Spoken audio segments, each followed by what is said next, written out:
here from What Laura Likes. Welcome to this video. I'm really excited to share with you how we spend our Advent and also just to talk a slight bit about the liturgical year. Next week, I'm going to put out a whole video about how the liturgical year kind of works and all this really great information I learned in RCA recently.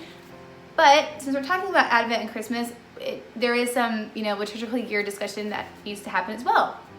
I do want to say Happy Thanksgiving. It was yesterday, and I'm sure we all ate too much, and I hope we thanked God for all of our blessings. Being thankful should be an everyday thing, and oh my gosh, Chloe was counting her blessings yesterday, and it just kept going on. I had to cut her off. I love that podcast that Heather from Buffering Saint shared. It's called Sprouts, and this whole week has been about being thankful, and that podcast is such a blessing to our family. So if you haven't checked it out, I will link it down below. And I'll also link Heather's video where she reviewed it because it was really good. So in a minute, I'm going to pull my kids on here and they're going to talk a bit about a few of the resources that they really enjoy. And then after that, I'm going to talk to you a bit about what Advent is and how I plan on celebrating it beyond what we share in this next few minutes. So stay tuned. So as promised, we are going to talk about how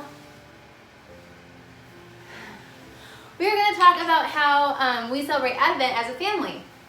So I have a few different resources here that I'm going to talk to you about, and the kids are just going to share what they like about it. So Neil, why don't you tell them what you're playing with there? What do you got? Do you know what this is called? The Nativity? The Nativity. Yeah, these are really cool, huh? They're wood. And this is actually a set. We found this at Barnes & Noble, but if I can find it on Amazon, I'll link it, or I'll just link it below somewhere. It's called The Christmas Star from Afar. And the idea is that you actually take the star and every day you hide it and the children get to find it. And it comes with a book. And there's actually a scripture verse for every day. And it has instructions on how to use the star. I just really love that everything is wooden. Everything feels really nice. It's well made. And it's meant to be played with. So, but it's not plastic like some of the other nativity sets you see. So this is a really, really nice gift idea, or just something to gift for your family to, oh, you set it up. That's great, buddy. To work through Advent. The resource that we've been using for a while, Chloe, why don't you talk about this? Okay, so the resource that we've been using for the last couple of years is this Advent storybook. And it says 24 stories to share before Christmas. And this is great because it takes you day by day. There's a little story, and it takes you on this journey through Bethlehem. And it's about this little bear, and they're following the star. And so, Chloe, what do you like about this book? I kind of like it because he found the way. Because it's like going through the days of Advent, and I just really like it because this red is really cute and he's helping some people. That's right, he does help people a lot in that story. And the mother bear kind of wraps up the story with kind of a moral or something about God, right? Yeah. But it's just a really nice way to center your children on, what's going on and that we're traveling towards this birth of Jesus. The new thing that I'm really, really excited about, and I think the kids are too, are our Jessie tree ornaments that we got. Some of these. So Chloe, did you have fun putting these together? Yes. That was so fun, huh? What was your favorite part about putting these together, Neil? I want to talk about this. Well, we already talked about that. What was your favorite part about putting these together? Do you remember the hole punching? Yeah. Yeah, did you like that part? Yeah. So it comes with the wooden circles and then the stickers, but the stickers don't have the little hole for the twine. And so they give you a little golf tee, and you poke the holes in. You hold it up to the light, you can see where the hole's supposed to be, and you punch it in, and the kids thought that was really fun. So I am really, really excited. I found out about these from Heather from A Catholic Mom's Life, so make sure you definitely check out her video. She has a whole video just on the Jessie tree. But this set comes with this really great insert, and it says, "Come and worship him, a Jessie tree countdown to Christmas." And so it talks to you a bit about what it is, and then every single day has, the ornament with the scripture verses, and then there's a little bit of a little summary here that helps you kind of reflect on the verses and kind of understand the bigger picture about why you're reading those particular verses. So we're really excited. We're going to tree every day. Yeah, you put them on the tree every day. So because we're doing the Jesse tree, we're gonna set up our. We're gonna set up our artificial tree after Thanksgiving, which is some white lights, and then we're gonna put one ornament on a day, and then we're actually gonna decorate our tree on the 24th. We're gonna wait that long, and so that's the next thing I want to talk about is kind of how we work through, or how I plan on working through Advent and Christmastide this year, because I'm sure as a Catholic you already know this, but Christmas is actually longer than just a day. It's a whole liturgical season. So it's something to keep in mind. Oh, Neil, here, you can talk about this. What movie is that? It's The Star. The Star? And do you like that movie? Yeah. Does it get you in the Christmas spirit? Yes. That was a great movie. If you guys didn't see The Star, you love it. That movie makes me cry. The music is so good and the message is so good. I absolutely, when at the end where the bad dogs like are kind of slinking in to see baby Jesus, and the donkey says something along the lines of, you know, he's here for us all, you know, and it's amazing. What's your favorite part of The Star?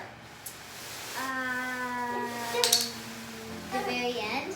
At the very end was the guy falling down like you know. When the bad guy falls down the cliff and he breaks his head. Yeah, that's, I guess, necessary. Please don't do that. This is a very, very old book that I have. It tells a nativity story. These are also really just nice things to have around, nativity story books and things. All right, guys, I'm going to move on to the rest of my video, but thank you so much for being a part of this part.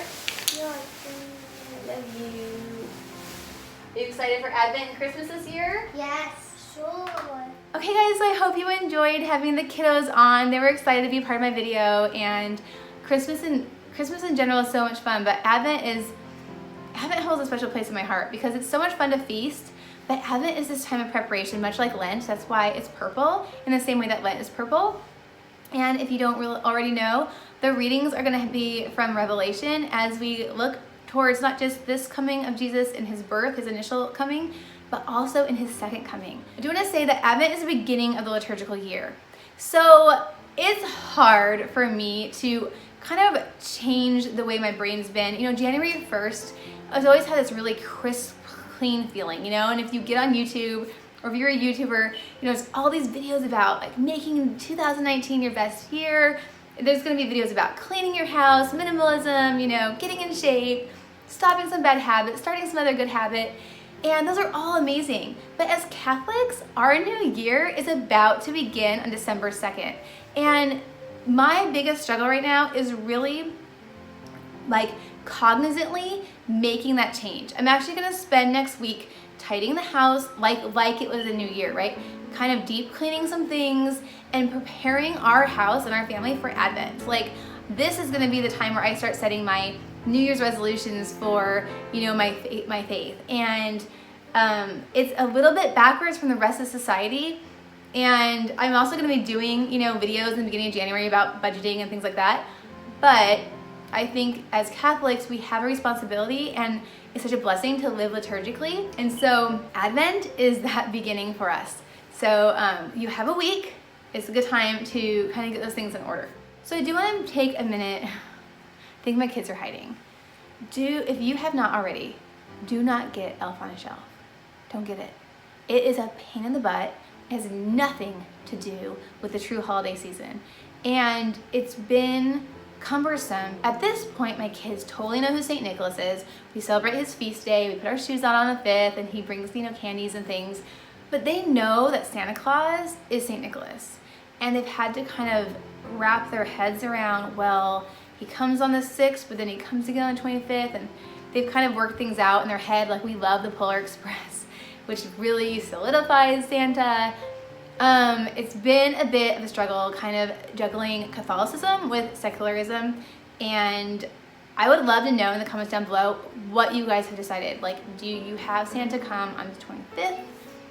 Do you just have St. Nicholas come on the 6th?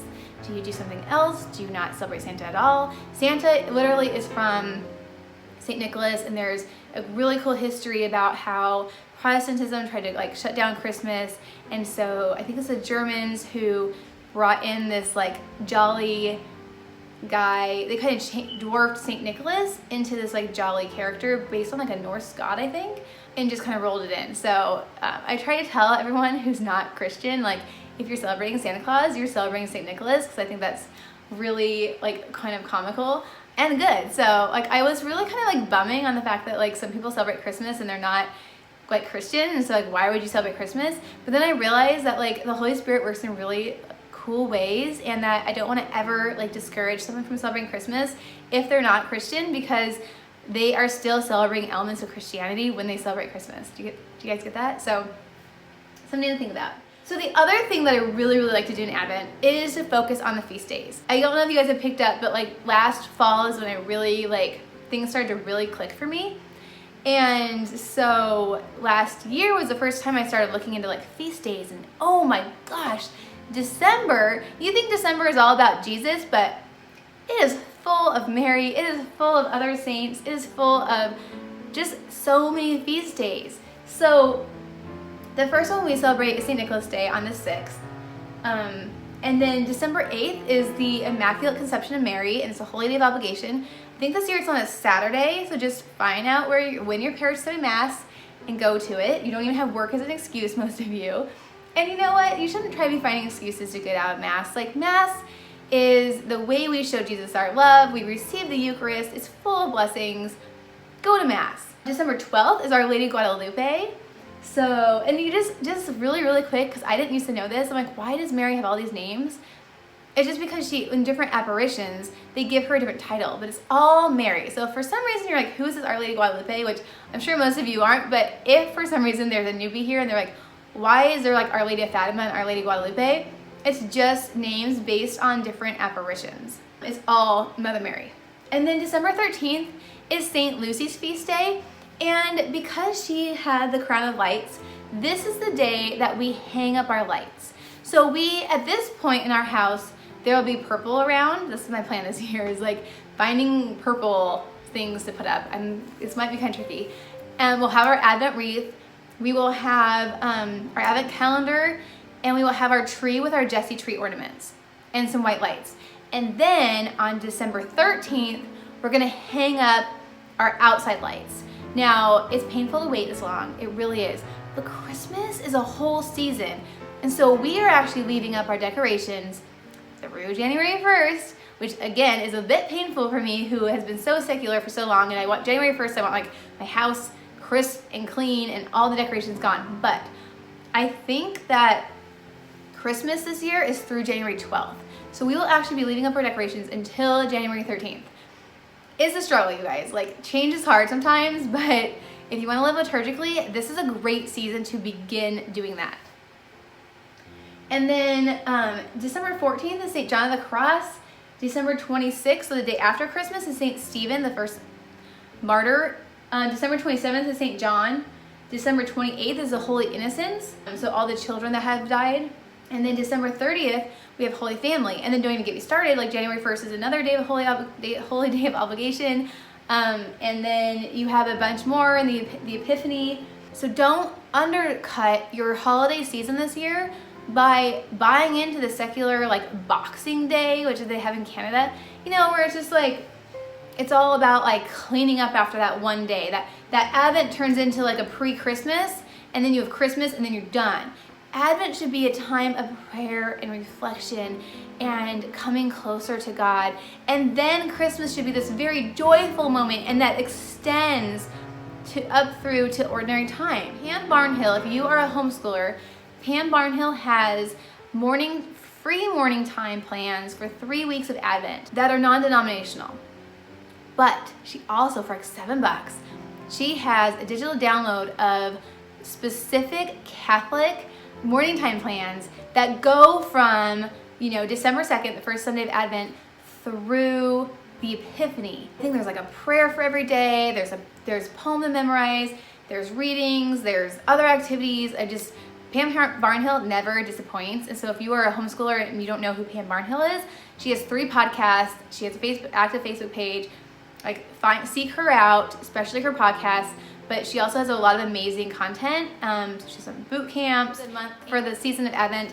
The schooling kind of gets shrunk so that we can spend more time baking and watching movies and listening to songs. And that's why I really, really like Pam Barnhill's morning time plans, because that's going to be like the majority of our school.